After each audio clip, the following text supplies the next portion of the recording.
Ngayong pasukan, daily assignment na rin sa mga paaralan ang 4 o'clock habit kontra lamok para iwas dengue. Nakatutok si Rafi Tima. Sa pagtatapos ng unang linggo ng balik eskwela, mga estudyante ang target ng DOH at DepEd na paalalahanan tungkol sa panganib ng sakit na dengue.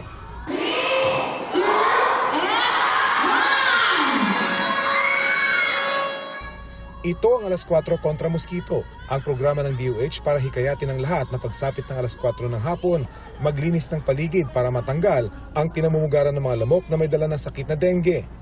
Kailangan pag may makita sa daan, may makita dito sa inyong paaralan na mayroong mga pwedeng pamugaran ng lamok, anong gagawin? Sabay-sabay, taob, tak-tak, tuyo, takip, taob, tak-tak, tuyo, takip.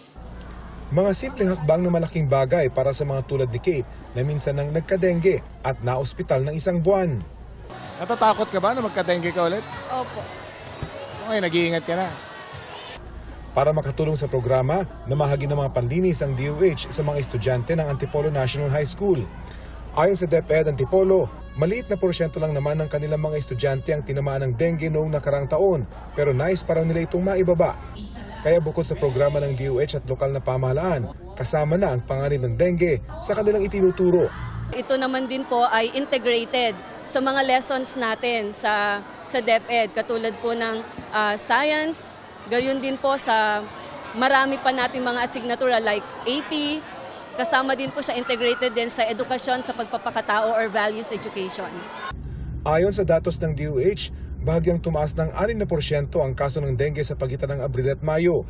Mula Enero hanggang nitong Hunyo, nasa 123,291 na ang naitalang nagka-dengue sa buong bansa at karamihan ng tinamaan nasa edad 5 hanggang 9 na taong gulang. Paalala ng DOH, kahit maliliit na takip ng pinag-inumang bote ng tubig, pwedeng pamugaran ng lamok at maglagay ng panganib sa mga estudyante. Kahit po ganun lang siyang kaliit, maaring pangitlogan ng lamok at maaring maging breeding site po para dumami ang lamok po natin. So kaya po pinapatibay po natin yung kampanya po na alas 4 kontra mosquito. Para sa GMA Integrated News, Rafi Tima, nakatutok, 24 oras.